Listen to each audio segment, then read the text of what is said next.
Index Historic Context to Principle Communism. Historic context. In 1847 Engels wrote two draft programs for the Communist League in the form of a catechism, one in June and the other in October. The latter, which is known as Principles of Communism, was first published in 1914. The earlier document draft of the Communist Confession of Faith was only found in 1968.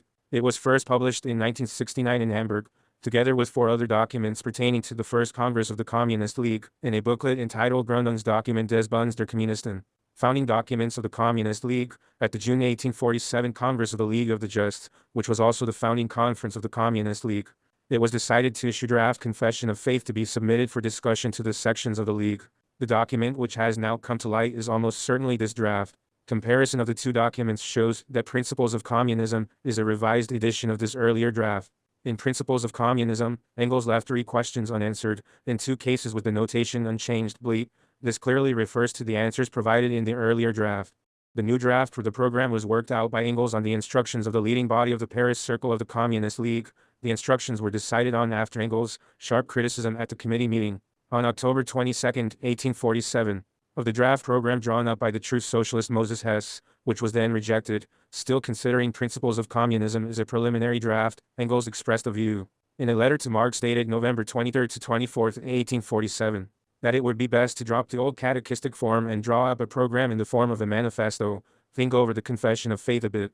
I believe we had better drop the catechism form and call the thing Communist Manifesto, as more or less history has got to be related in it. The form it has been in hitherto is quite unsuitable. I'm bringing what I have done here with me. It is in simple narrative form, but miserably worded.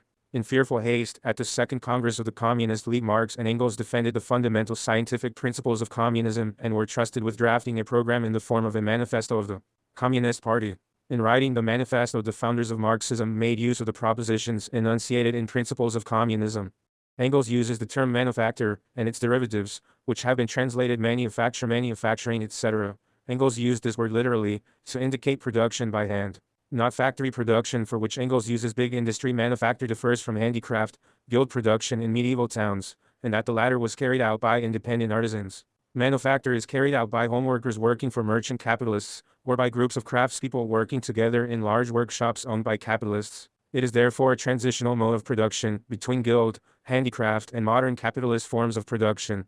The Principles of Communism. Friedrich Engels. The Principles of Communism. Friedrich Engels. 1. What is communism? Communism is the doctrine of the conditions of the liberation of the proletariat. 2. What is the proletariat? The proletariat is that class in society which lives entirely from the sale of its labor and does not draw profit from any kind of capital, whose weal and woe, whose life and death, whose sole existence depends on the demand for labor, hence, on the changing state of business, on the vagaries of unbridled competition. The proletariat, or the class of proletarians, is, in a word, the working class of the 19th century. 3. Proletarians, then, have not always existed. No, there have always been poor and working classes, and the working class have mostly been poor, but there have not always been workers and poor people living under conditions as they are today. In other words, there have not always been proletarians, any more than there has always been free unbridled competitions. 4. How did the proletariat originate? The proletariat originated in the Industrial Revolution, which took place in England in the last half of the last 18th century, and which has since then been repeated in all the civilized countries of the world. This Industrial Revolution was precipitated by the discovery of the steam engine, various spinning machines, the mechanical loom, and a whole series of other mechanical devices. These machines, which were very expensive and hence could be bought only by big capitalists, altered the whole mode of production and displaced the former workers, because the machines turned out cheaper and better commodities than the workers could produce with their inefficient spinning wheels and hand looms. The machines delivered industry wholly into the hands of the big capitalists and rendered entirely worthless the meager property of the workers, tools, looms, etc. The result was that the capitalists soon had everything in their hands and nothing remained to the workers. This marked the introduction of the factory system into the textile industry. Once the impulse to the introduction of machinery and the factory system had been given, this system spread quickly to all other branches of industry, especially cloth, and book printing, pottery, and the metal industries. Labor was more and more divided among the individual workers, so that the worker who previously had done a complete piece of work now did only a part of that piece. This division of labor made it possible to produce things faster and cheaper. It reduced the activity of the individual worker to simple, endlessly repeated mechanical motions, which could be performed not only as well but much better by a machine. In this way, all these industries fell, one after another, under the dominance of steam machinery and the factory system, just as spinning and weaving had already done, but at the same time, they also fell into the hands of big capitalists, and their workers were deprived of whatever independence remained to them. Gradually, not only genuine manufactured but also handicrafts came within the province of the factory system as big capitalists increasingly displaced the small master craftsmen by setting up huge workshops, which saved many expenses and permitted an elaborate division of labor. This is how it has come about that in civilized countries at the present time nearly all kinds of labor are performed in factories and, in nearly all branches of work, handicrafts and manufacture have been superseded. This process has, to an ever greater degree, ruined the old middle class, especially the small handicraftsmen. It has entirely transformed the condition of the workers, and two new classes have been created which are gradually swallowing up all the others. These are 1. The class of big capitalists, who in all civilized countries, were already in almost exclusive possession of all the means of subsistence and of the instruments, machines, factories necessary for the production of the means of subsistence. This is the bourgeois class, or the bourgeoisie. 2. The class of the wholly propertyless, who are obliged to sell their labor to the bourgeoisie in order to get, in exchange, the means of subsistence for their support. This is called the class of proletarians, or the proletariat, and materials. 5. Under what conditions does this sale of the labor of the proletarians to the bourgeoisie take place? Labor is a commodity, like any other, and its price is therefore determined by exactly the same laws that apply to other commodities. In a regime of big industry or of free competition, as we shall see, the two come to the same thing. The price of a commodity is, on the average, always equal to its cost of production. Hence, the price of labor is also equal to the cost of production of labor. But the cost of production of labor consists of precisely the quantity of means of subsistence necessary to enable the worker to continue working, and to prevent the working class from dying out. The worker will therefore get no more for his labor than is necessary for this purpose. The price of labor, or the wage, will, in other words, be the lowest, the minimum, required for the maintenance of life. However, since business is sometimes better and sometimes worse, it follows that the worker sometimes gets more and sometimes gets less for his commodities, but again, just as the industrialist, on the average of good times and bad, gets no more and no less for his commodities than what they cost. Similarly, on the average, the worker gets no more and no less than his minimum. This economic law of wages operates the more strictly the greater the degree to which big industry has taken possession of all branches of production.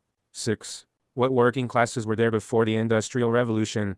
The working classes have always, according to the different stages of development of society, lived in different circumstances and had different relations to the owning and ruling classes. In antiquity, the workers were the slaves of the owners, just as they still are in many backward countries and even in the southern part of the United States. In the Middle Ages, they were the serfs of the landowning nobility, as they still are in Hungary, Poland, and Russia. In the Middle Ages, and indeed right up to the Industrial Revolution, there were also journeymen in the cities who worked in the service of petty bourgeois masters. Gradually, as manufacture developed, these journeymen became manufacturing workers who were even then employed by larger capitalists. 7. In what way do proletarians differ from slaves? The slave is sold once and for all. The proletarian must sell himself daily and hourly. The individual slave, property of one master, is assured in existence, however miserable it may be, because of the master's interest. The individual proletarian, property as it were of the entire bourgeois class which buys his labor only when someone has need of it, has no secure existence. This existence is assured only to the class as a whole. The slave is outside competition. The proletarian is in it and experiences all its vagaries. The slave counts as a thing, not as a member of society. Thus, the slave can have a better existence than the proletarian, while the proletarian belongs to a higher stage of social development and, himself, stands on a higher social level than the slave. The slave frees himself when, of all the relations of private property, he abolishes only the relation of slavery and thereby becomes a proletarian. The proletarian can free himself only by abolishing private property in general. 8. In what way do proletarians differ from serfs? The serf possesses and uses an instrument of production, a piece of land, in exchange for which he gives up a part of his product or part of the services of his labor. The proletarian works with the instruments of production of another. For the account of this other, in exchange for a part of the product, the serf gives up, the proletarian receives. The serf has an assured existence, the proletarian has not. The serf is outside competition, the proletarian is in it. The serf liberates himself in one of three ways. Either he runs away to the city and there becomes a handicraftsman, or instead of products and services, he gives money to his lord and thereby becomes a free tenant, or he overthrows his feudal lord and himself becomes a property owner. In short, by one route or another, he gets into the owning class and enters into competition. The proletarian liberates himself by abolishing competition, private property, and all class differences. In what way do proletarians differ from handicraftsmen? In contrast to the proletarian, the so-called handicraftsman, as he still existed almost everywhere in the past 18th century and still exists here and there at present, is a proletarian at most temporarily. His goal is to acquire capital himself wherewith to exploit other workers. He can often achieve this goal where guilds still exist or where freedom from guild restrictions has not yet led to the introduction of factory-style methods into the crafts nor yet to fierce competition, but as soon as the factory system has been introduced into the crafts and competition flourishes fully, this perspective dwindles away and the handicraftsman becomes more and more a proletarian. The handicraftsman therefore frees himself by becoming either bourgeois or entering the middle class in general, or becoming a proletarian because of competition as is now more often the case. In which case he can free himself by joining the proletarian movement, that is, the more or less communist movement L.I.10. In what way do proletarians differ from manufacturing workers? The manufacturing worker of the 16th to the 18th centuries still had, with but few exceptions, an instrument of production in his own possession, his loom, the family's spinning wheel, a little plot of land which he cultivated in his spare time. The proletarian has none of these things. The manufacturing worker almost always lives in the countryside, and in a more or less patriarchal relation to his landlord or employer. The proletarian lives, for the most part, in the city, and his relation to his employer is purely a cash relation. The manufacturing worker is torn out of his patriarchal relation by big industry, loses whatever property he still has, and in this way becomes a proletarian. 11. What were the immediate consequences of the Industrial Revolution, and of the division of society into bourgeoisie and proletariat? First, the lower and lower prices of industrial products brought about by machine labor totally destroyed in all countries of the world the old system of manufacture or industry based upon hand labor. In this way, all semi-barbarian countries, which had hitherto been more or less strangers to historical development, and whose industry had been based on manufacture, were violently forced out of their isolation. They bought the cheaper commodities of the English and allowed their own manufacturing workers to be ruined. Countries which had known no progress for thousands of years, for example, India, were thoroughly revolutionized. And even China is now on the way to a revolution. We have come to the point where a new machine invented in England deprives millions of Chinese workers of their livelihood within a year's time. In this way, big industry has brought all the people of the earth into contact with each other, has merged all local markets into one world market, has spread civilization and progress everywhere, and has thus ensured that whatever happens in civilized countries will have repercussions in all other countries. It follows that if the workers in England or France now liberate themselves, this must set off revolution in all other countries, revolutions which, sooner or later, must accomplish the liberation of their respective working class. Second, wherever big industries displaced manufacture, the bourgeoisie developed in wealth and power to the utmost and made itself the first class of the country. The result was that wherever this happened, the bourgeoisie took political power into its own hands and displaced the hitherto ruling classes, the aristocracy, the guildmasters, and their representative, the absolute monarchy. The bourgeoisie annihilated the power of the aristocracy, the nobility, by abolishing the entailment of estates, in other words, by making landed property subject to purchase and sale, and by doing away with the special privileges of the nobility. It destroyed the power of the guildmasters by abolishing guilds and handicraft privileges. In their place, it put competition, that is, a state of society in which everyone has the right to enter into any branch of industry, the only obstacle being a lack of the necessary capital. The introduction of free competition is thus public declaration that from now on the members of society are unequal only to the extent that their capitals are unequal. That capital is the decisive power, and that, therefore, the capitalists, the bourgeoisie, have become the first class in society. Free competition necessary for establishment of big industry, because it is the only condition of society in which big industry can make its way, is the having destroyed the social power of the nobility and the guildmasters, the bourgeois also destroyed their political power. Having raised itself to the actual position of first class in society, it proclaims itself to be also the dominant political class. This it does through the introduction of the representative system, which rests on bourgeois equality before the law and the recognition of free competition, and in European countries takes the form of constitutional monarchy. In these constitutional monarchies, only those who possess a certain capital are voters, that is to say, only members of the bourgeoisie.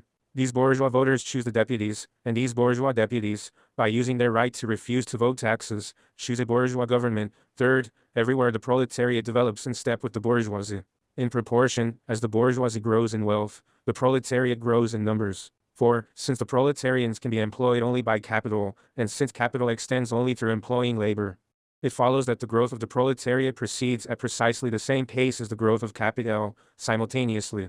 This process draws members of the bourgeoisie and proletarians together into the great cities where industry can be carried on most profitably, and by thus throwing great masses in one spot, it gives to the proletarians a consciousness of their own strength. Moreover, the further this process advances, the more new labor-saving machines are invented.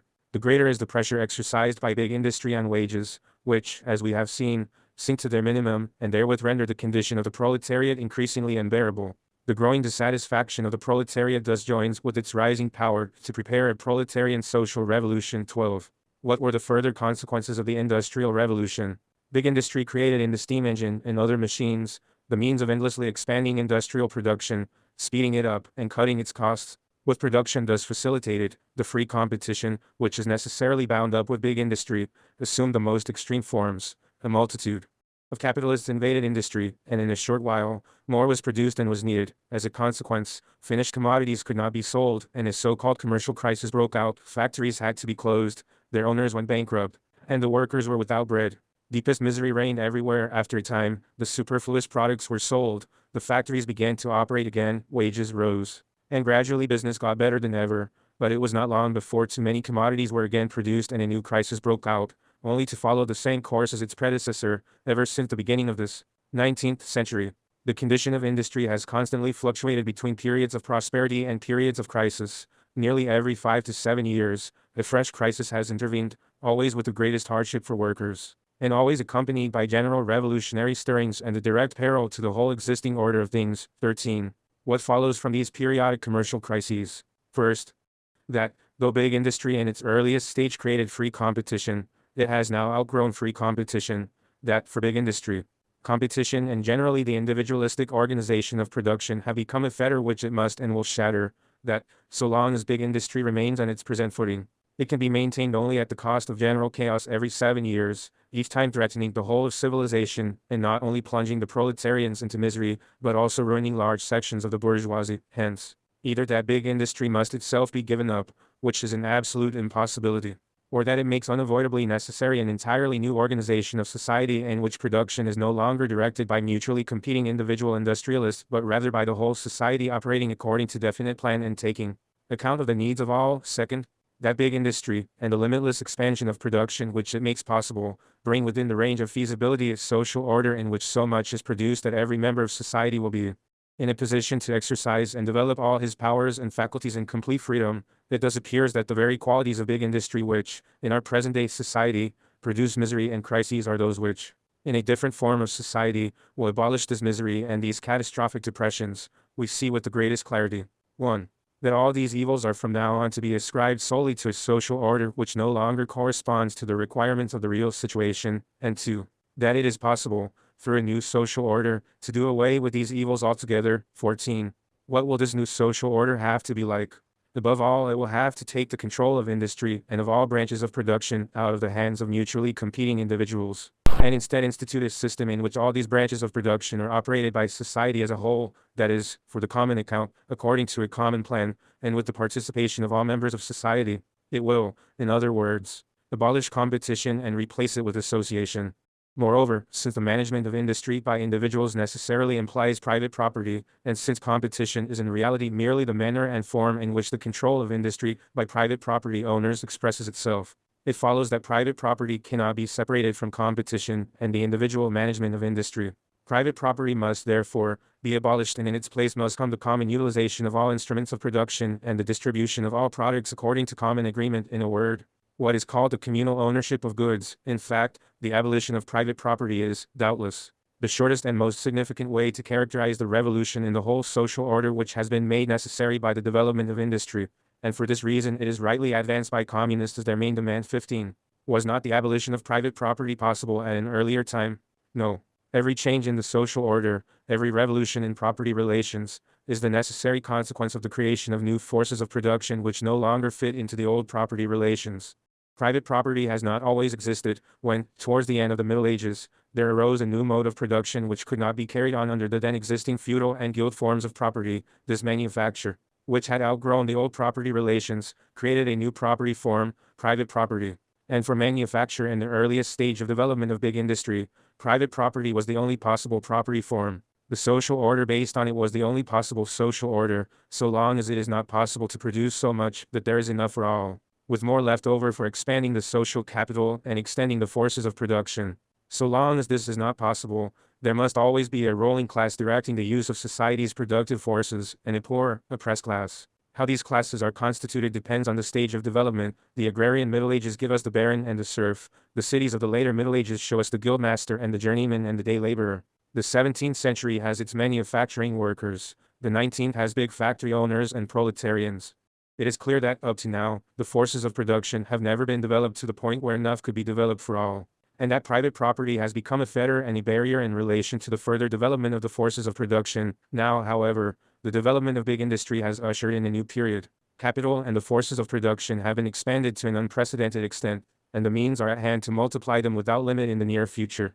Moreover, the forces of production have been concentrated in the hands of a few bourgeois, while the great mass of the people are more and more falling into the proletariat, their situation becoming more wretched and intolerable in proportion to the increase of wealth of the bourgeoisie. And finally, these mighty and easily extended forces of production have so far outgrown private property and the bourgeoisie, that they threaten at any moment to unleash the most violent disturbances of the social order.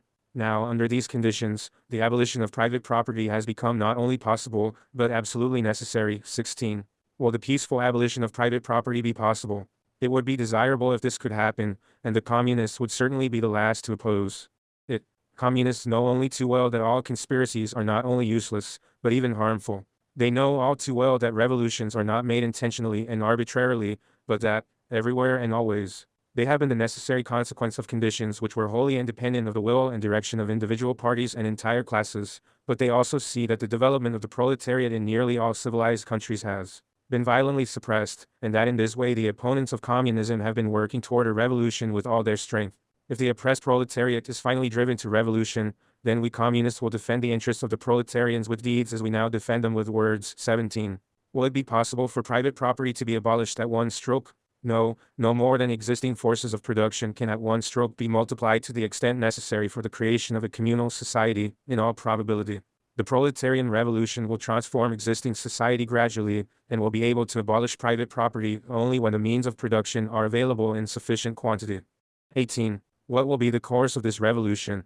Above all, it will establish a democratic constitution, and through this, the direct or indirect dominance of the proletariat. Direct in England, where the proletarians are already a majority of the people; indirect in France and Germany, where the majority of the people consists not only of proletarians, but also of small peasants and petty bourgeois who are in the process of falling into the proletariat, who are more and more dependent in all their political interests on the proletariat, and who must therefore soon adapt to the demands of the proletariat.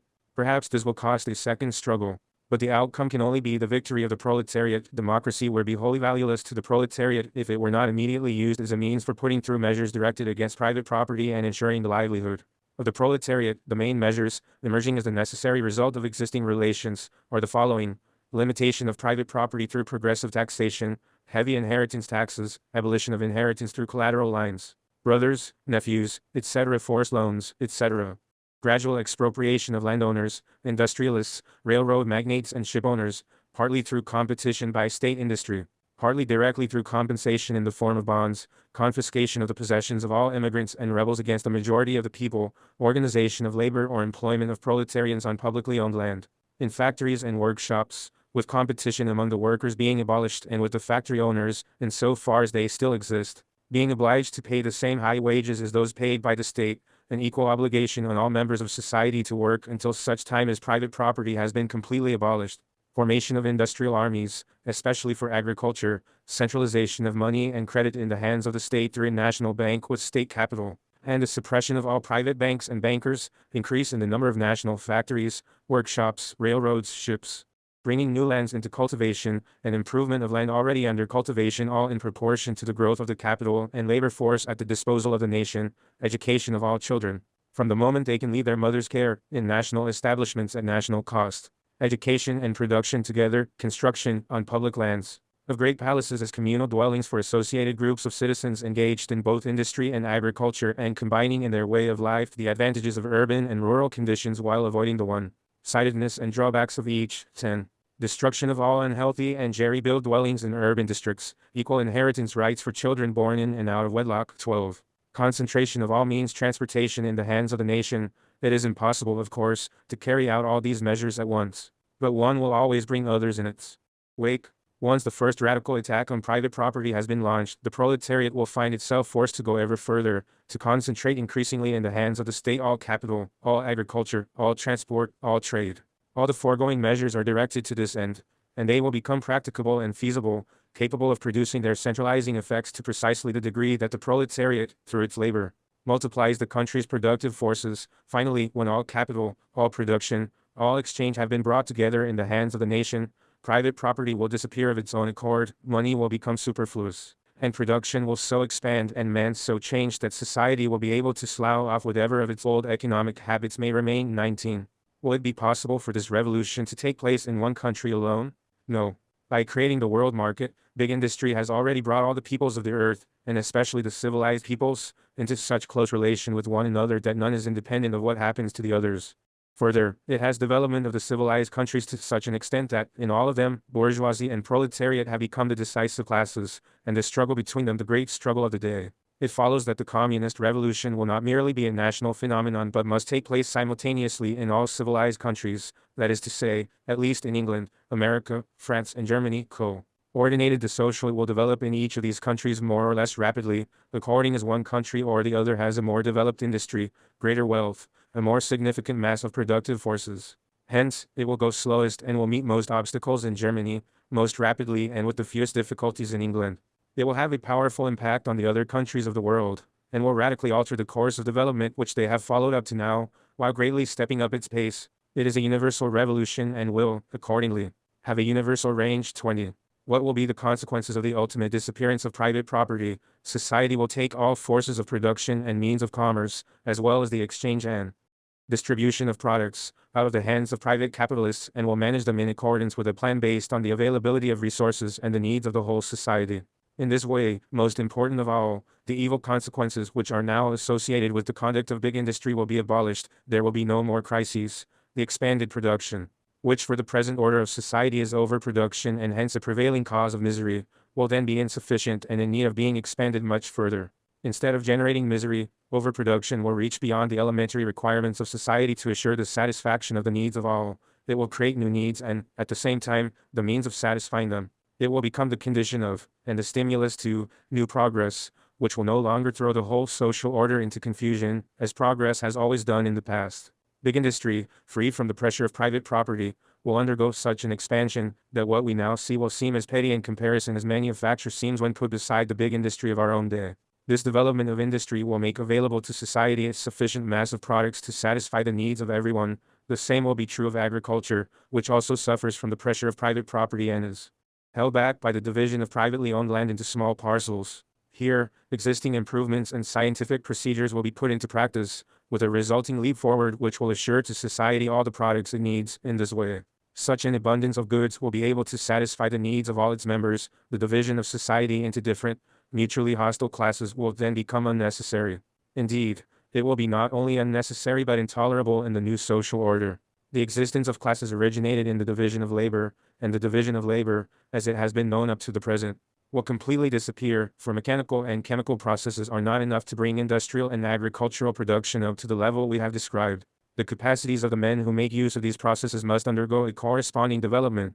Just as the peasants and manufacturing workers of the last century changed their whole way of life and became quite different people when they were drawn into big industry, in the same way, communal control over production by society as a whole, and the resulting new development, will both require an entirely different kind of human material.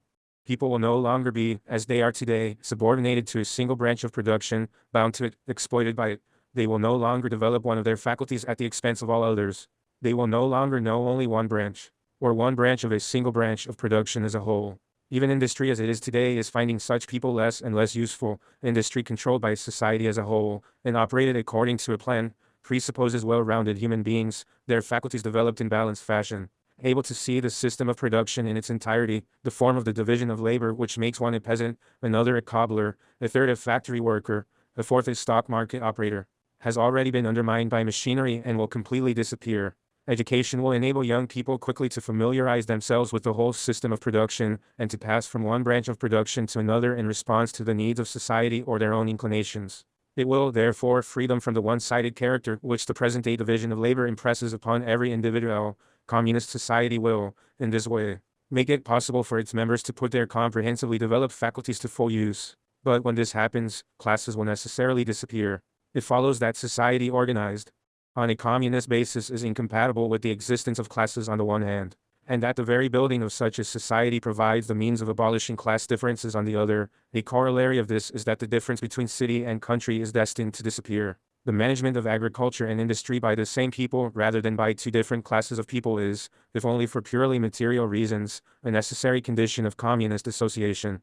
The dispersal of the agricultural population on the land, alongside the crowding of the industrial population into the great cities, is a condition which corresponds to an undeveloped state of both agriculture and industry and can already be felt as an obstacle to further development. The general co-operation of all members of society for the purpose of planned exploitation of the forces of production, the expansion of production to the point where it will satisfy the needs of all, the abolition of a situation in which the needs of some are satisfied at the expense of the needs of others, the complete liquidation of classes and their conflicts, the rounded development of the capacities of all members of society through the elimination of the present division of labor, through industrial education, through engaging in varying activities, through the participation by all in the enjoyments produced by all, through the combination of city and country. These are the main consequences of the abolition of private property. 21. What will be the influence of communist society on the family? It will transform the relations between the sexes into a purely private matter which concerns only the persons involved and into which society has no occasion to intervene. It can do this since it does away with private property and educates children on a communal basis,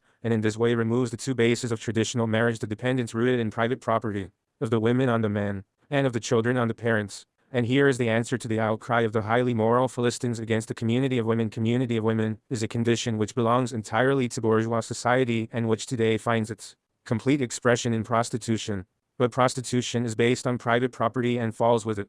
Thus, communist society, instead of introducing community of women, in fact abolishes it. 22. What will be the attitude of communism to existing nationalities? The nationalities of the peoples associating themselves in accordance with the principle of community will be compelled to mingle with each other as a result of this association, and thereby to dissolve themselves, just as the various estate and class distinctions must disappear through the abolition of their basis, private property. 23. What will be its attitude to existing religions? All religions so far have been the expression of historical stages of development of individual peoples or groups of peoples. But communism is the stage of historical development which makes all existing religions superfluous and brings about their disappearance. 24. How do communists differ from socialists? The so-called socialists are divided into three categories. Reactionary socialists. The first category consists of adherents of a feudal and patriarchal society which has already been destroyed, and is still daily being destroyed, by big industry and world trade and their creation, bourgeois society. This category concludes, from the evils of existing society, that feudal and patriarchal society must be restored because it was free of such evils. In one way or another, all their proposals are directed to this end. This category of reactionary socialists, for all their seeming partisanship and their scalding tears for the misery of the proletariat, is nevertheless energetically opposed by the communists for the following reasons. It strives for something which is entirely impossible. It seeks to establish the rule of the aristocracy, the guildmasters, the small producers, and their retinue of absolute or feudal monarchs, officials, soldiers, and priests. A society which was, to be sure, free of the evils of present-day society, but which brought it at least as many evils without even offering to the oppressed workers the prospect of liberation through a communist revolution. As soon as the proletariat becomes revolutionary and communist, these reactionary socialists show their true colors by immediately making common cause with the bourgeoisie against the proletarians. Bourgeois socialists.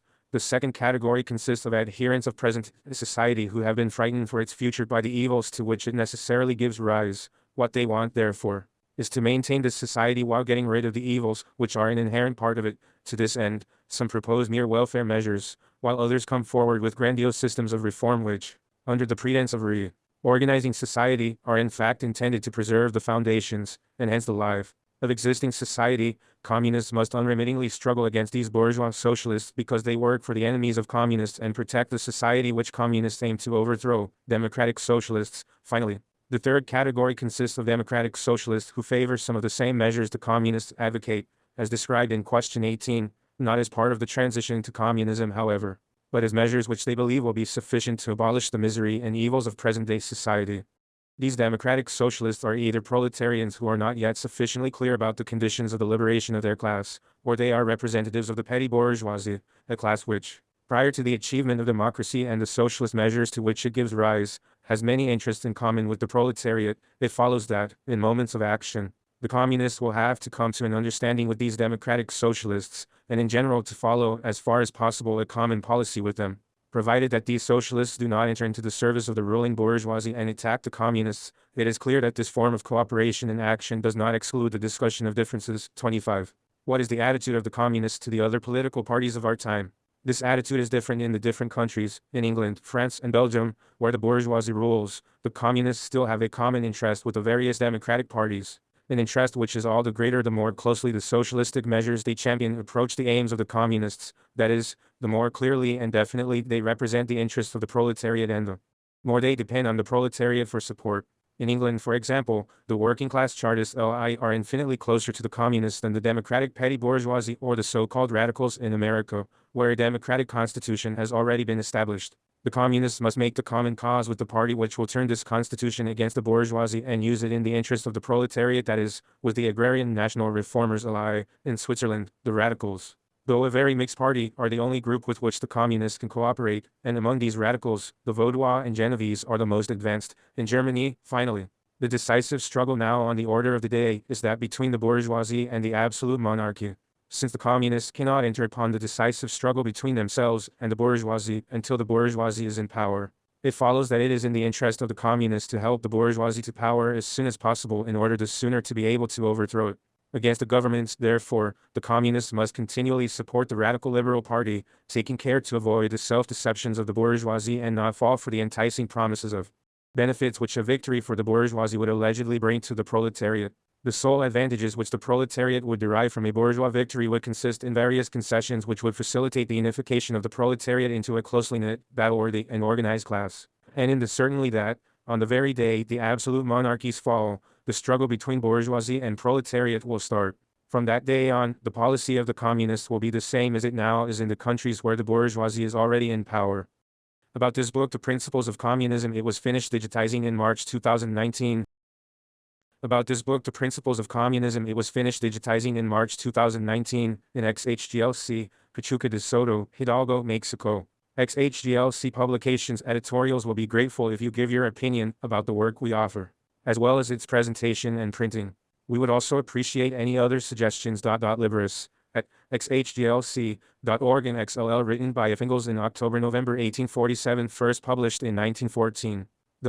Edward Bernstein in the German Social Democratic Party's Vorwurzel. It is published according to the manuscript. Translated from German. LL. In their works written in later periods, Marx and Engels substituted the more accurate concepts of sale of labor power, value of labor power, and price of labor power, first introduced by Marx, for sale of labor, value of labor, and price of labor is used here and of the LL. Engels left half a page blank here in the manuscript.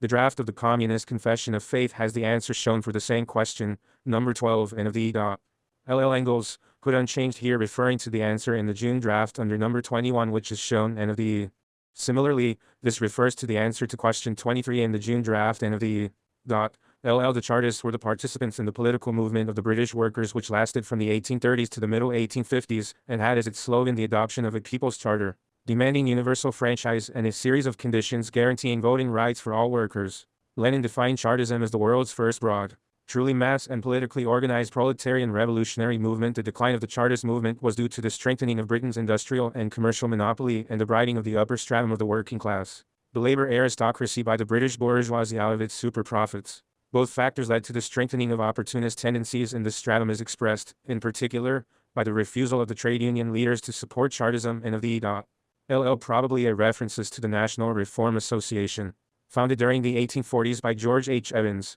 with headquarters in New York City, which had for its motto, "Vote yourself a farm," and of the